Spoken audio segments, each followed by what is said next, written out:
I've had a lot of questions and comments about people asking about getting into the forestry mulching business, and it seems like a lot of the questions and comments were related specifically to, what size and type and maker of skid steer and forestry head mulcher to get to run in forestry mulching business. So I wanted to make a video for people who have those kind of questions and are curious. I've gotten comments and questions anywhere from California and Portland to Florida to Massachusetts, New York, North Carolina, South Carolina, just all over the place, Minnesota. So if you're not in, and a lot of the questions are from people who are already in the landscaping business and want to do forestry mulching to complement their business, or from the tree service business and they want to get into forestry mulching. Those kind of people already have equipment and understand some of the logistics involved with this stuff. So this video is really kind of geared for people who are interested in this kind of thing. And maybe doing a kind of a career change to get outside and enjoy the great outdoors, just like I do. So I wanted to just kind of generally go over some equipment and selecting equipment that is needed, to conduct this kind of business. So everybody would know that it's not just the machine. So here we have, you need a truck to pull your equipment, you need a trailer, and you need a machine. So I just want to go over my thought process when I was starting in this business 3.5 years ago of, where do you start? What are the priorities? What am I looking for? Things like that, if you have no idea what you're looking for. So of this type of equipment, the first place you start is at your machine. Okay, the size of the machines vary, the weights of the machines vary, the capabilities, the options, the prices, all those things. I use a Bobcat T770. This is my second machine. To me, it works great. But there's other machines out there to try out too. Cat makes a good machine. Kubota makes a good machine. So some of the questions I had about that is, why did I pick my machine? And the first thing I say to people is, it really depends on who's located in your local area. You might not have a Bobcat dealer around you. Purchasing a machine is just one part of it. Owning the purchase price of a machine is just one part of the total cost of owning a machine. Okay, the other part of that is the follow-on maintenance, and that has to be considered because you're going to be taking your machine into the shop for warranty items. You're going to break that stuff. You're going to take it to the shop. You're going to need some hydraulic hoses, parts, and whatever. And so you want your dealership to be close. So that's like a big factor on who you may select for a forestry mulching machine, or for a skid steer at least. In my area, I'm in Clarksville, Tennessee. I just happen to, we happen to have everybody. We have Cat, Bobcat, Kubota, John Deere, everybody. When I was doing my homework at the time, 3.5 years ago, well, really 4 years ago, when I was just starting to look, Kubota didn't make a machine this size. So I looked at Caterpillar, a 299D XHP, which is a great machine. And I looked at the Bobcat, the T770, and the Bobcat T870. Okay. The 870 for Bobcat is the biggest machine they picked, or the biggest machine they make. The 770 here is a 92 horsepower machine. To run a forestry mulcher, it really takes two things. If you watched any of my other videos, the biggest thing for efficiency out of that cutting head is the RPMs. You want the speed of that cutting head to go as fast as possible. There's a lot of weight, and which generates the inertia, which gets that thing cutting through the hardwoods. So you want to pick a machine that it definitely has to have high flow hydraulics, which for my machine, which is 37 or 39 gallons per minute, and different manufacturers have a little bit different high flows ratings, but this T770 is like 37 gallons a minute, and it has 92 horsepower to keep that hydraulic pump pushing at that rate. So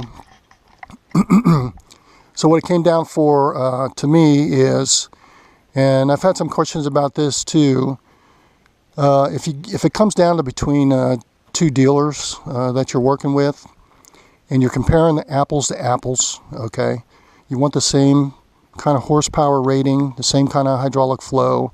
You want to be in the machine, test it out.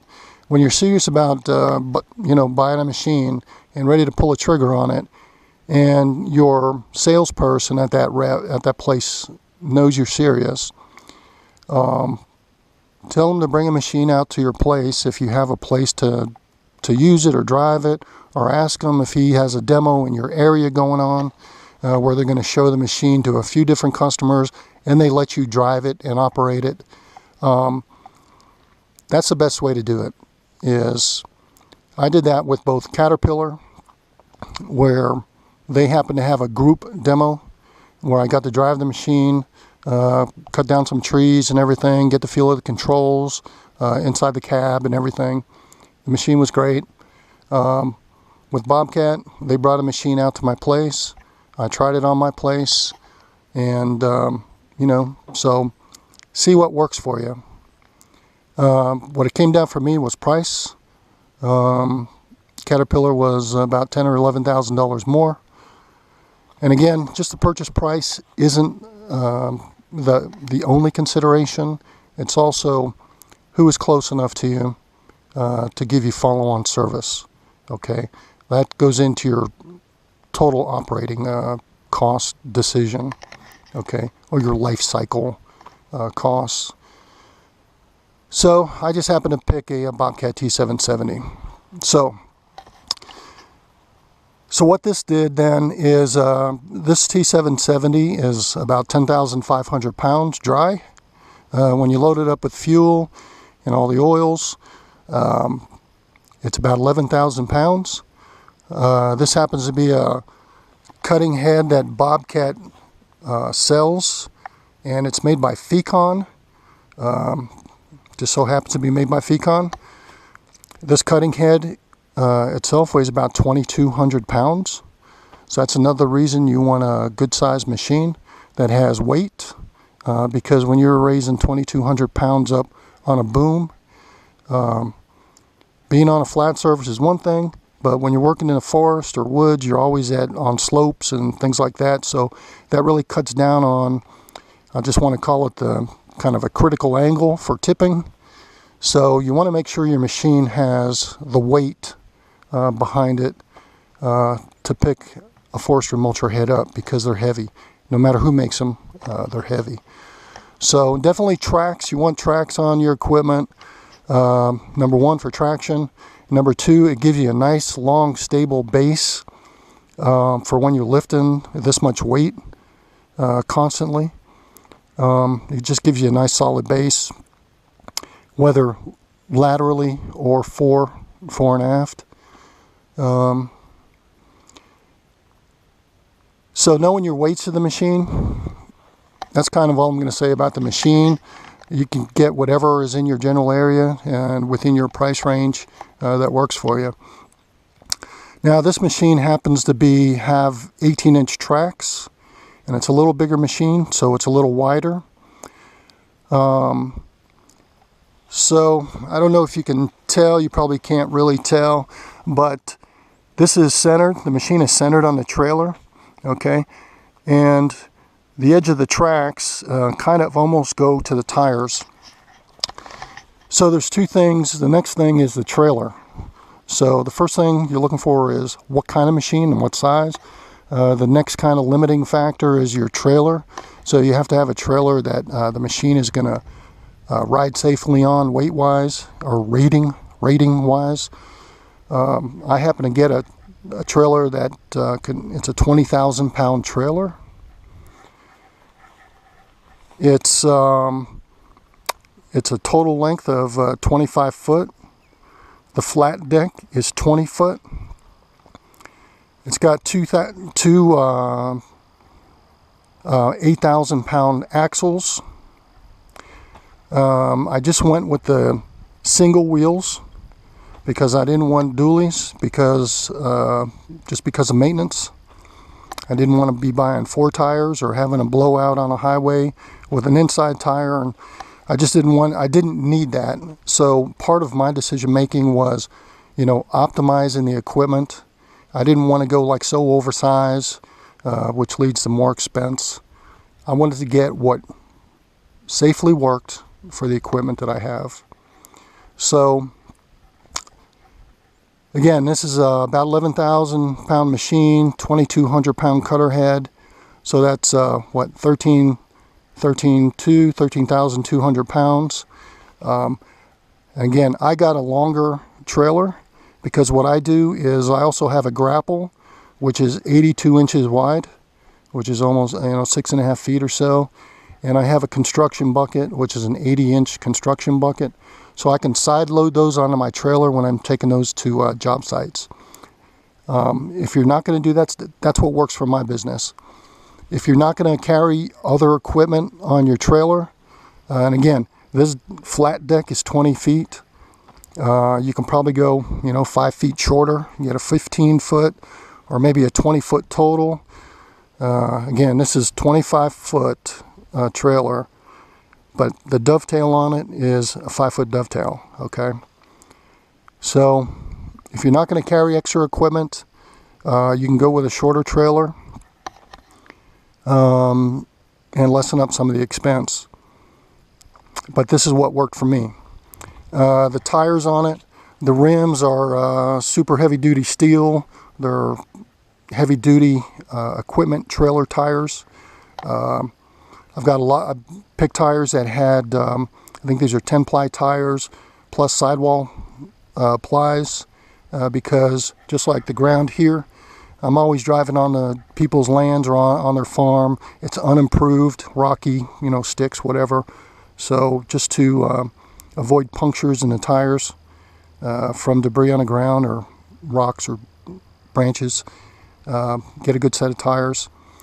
But getting back to, and again, I have an over-the-deck, this is called an over-the-deck trailer top, compared to, I don't have any wheel wells, so the deck sits up higher so it can get over the wheels. And the reason I got an over-the-deck was just for practical purposes. The machine was too wide with the tracks to fit between wheel wells. I think it's 88 inches is the width from sided track to side to track. And I couldn't find a trailer anywhere that had 88 inches between wheel wells. So I went with the over the wheel deck. Going up here, I got a gooseneck. Several reasons I picked a gooseneck is because it handles a load better. It rides better. So the gooseneck that goes on my truck sits just like any other gooseneck. Sits right over the axle, so it's a more stable ride. This particular trailer was from Appalachian. They manufactured them. They're right outside of Akron, Ohio. Again, I'm in Clarksville, Tennessee. So I ordered this from them. They had a great selection. They manufacture them right there. They sent me a worksheet to do all the measurements on my truck for my side beds, my tailgate height, the width, and some other measurements. So when they put the connector on it, they do all the adjustments. They build out the gooseneck far enough and high enough to give you clearance on the truck. So this was like, a nice custom part that they do when they're building the trailer for you. You kind of order it and they build it for you. So that was a nice thing. The rear ramps on this were also good. I mean, they're heavy duty ramps. Again, this is about 13,000 pounds of machine. I see a lot of people carrying Bobcats around and their ramps are bent. So these, when they drop down, I kind of like this design. When they drop down, they have the extra support on the bottom, because when you get up on the ramp, it's going to drop you down a little bit. So the stand helps, gives you good stability. So I like that about it. Good heavy duty ramps. What else? So again, the first thing you're looking for is select your machine. The size of the machine is going to kind of determine your optimal size trailer that you need. Okay, and again, this trailer is capable of 20,000 pounds. Some people ask me, well, if it's a 20,000 pound trailer, you got two 8,000 pound axles, that's 16,000 pounds. But with a gooseneck or any kind of trailer, a certain percentage of the weight gets carried on the gooseneck, gets carried by your truck. So you're kind of sharing the load. Okay.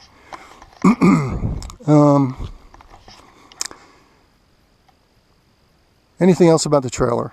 Always carry a spare. Definitely good to have a spare. Don't have a blowout on the highway and try to be jacking up your trailer.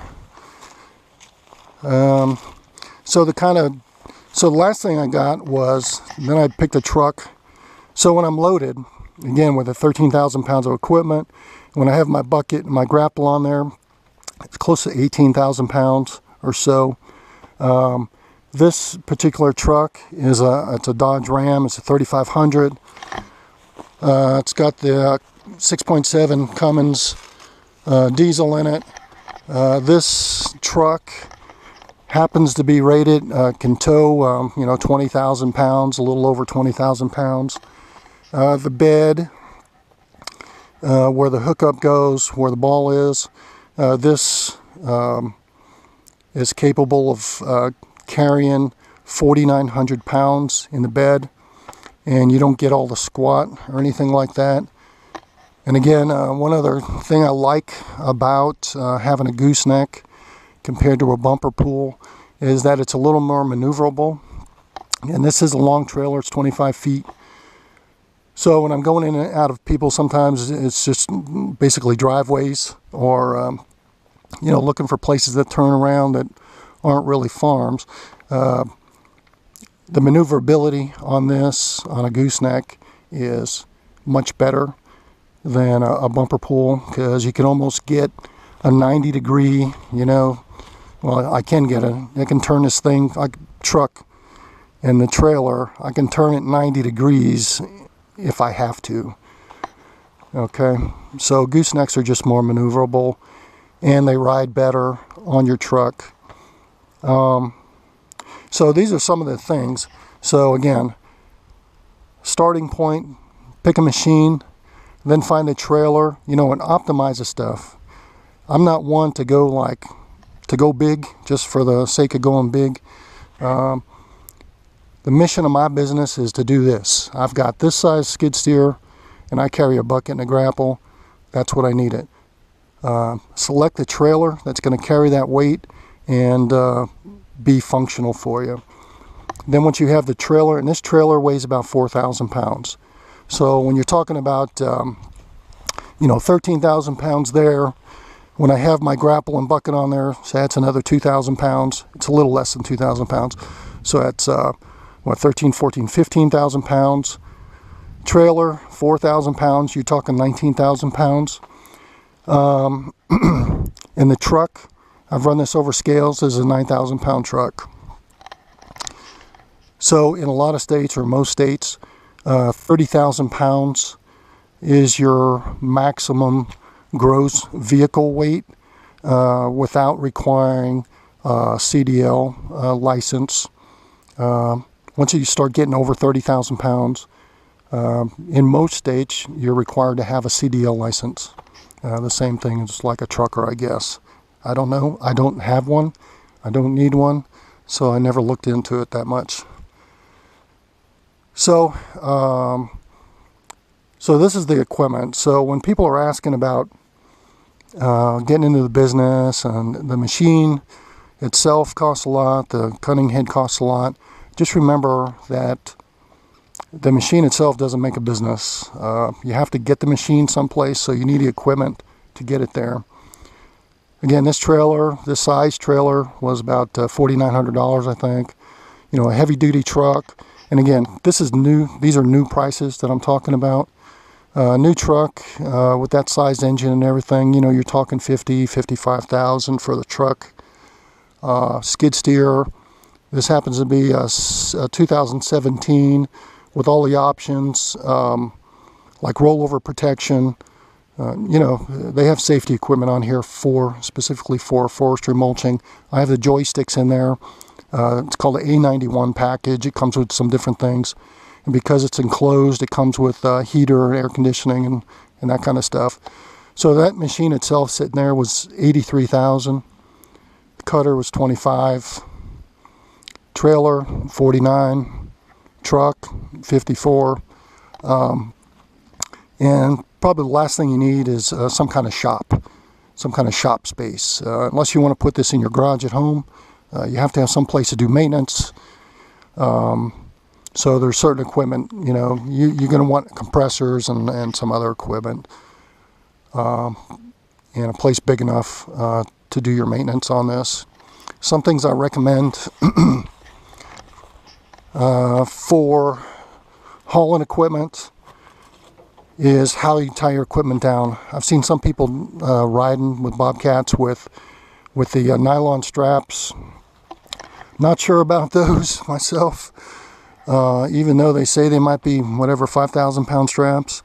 What I use, and I got this, I kind of did some research and see what truckers use, and this is Type 70 transportation chain.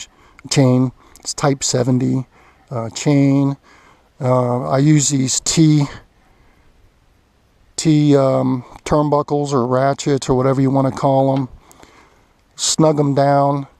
This is like the proper way to tie a heavy piece of equipment down, because you know, people will be slamming on their brakes in front of you and pulling out in front of you, and you don't want this machine to come sliding forward and do any damage or slide off the trailer while you're driving.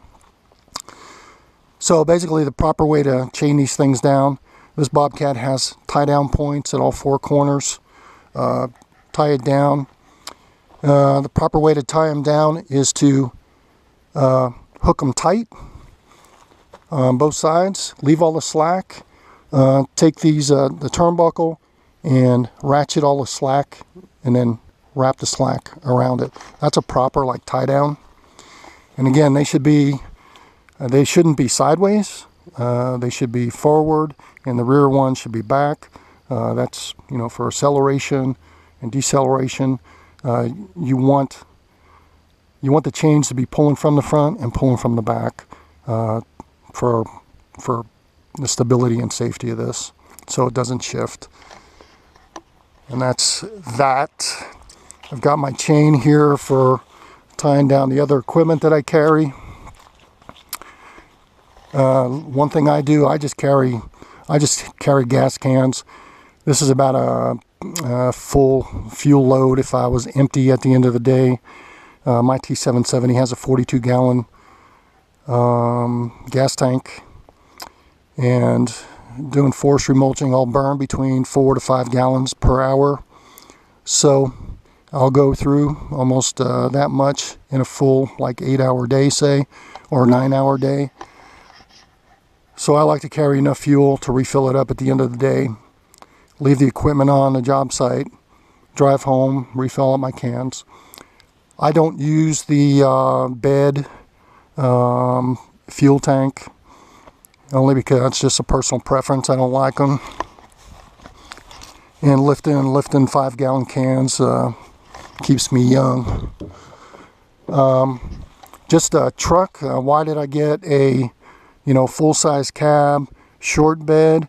Again, I could have got a full-size cab and a long bed, but I didn't need it. This is a work truck. So just to shorten it up, I got the regular 6-foot bed. I got the full-size cab for 2 reasons. Because I use this as kind of like my service truck and my bike riding truck. So in here I carry all my tools that I need for any, tightening things up, taking off hydraulic filters. Got all my wrenches, toolbox, grease gun. In my big tool bag I've got all my cleaning equipment, tubes of grease,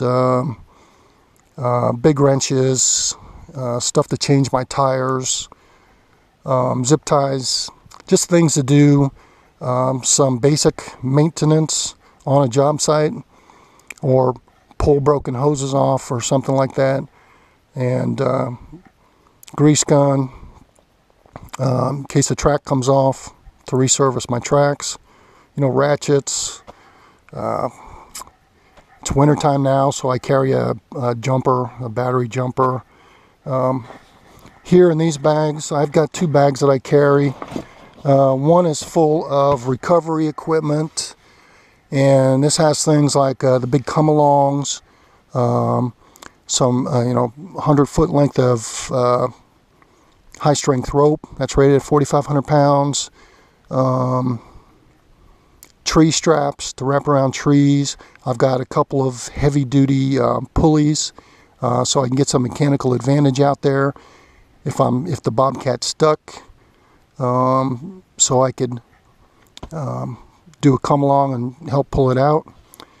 This other one, I keep chainsaw stuff. So I keep a chainsaw, my oils, all that stuff in case I'm stuck.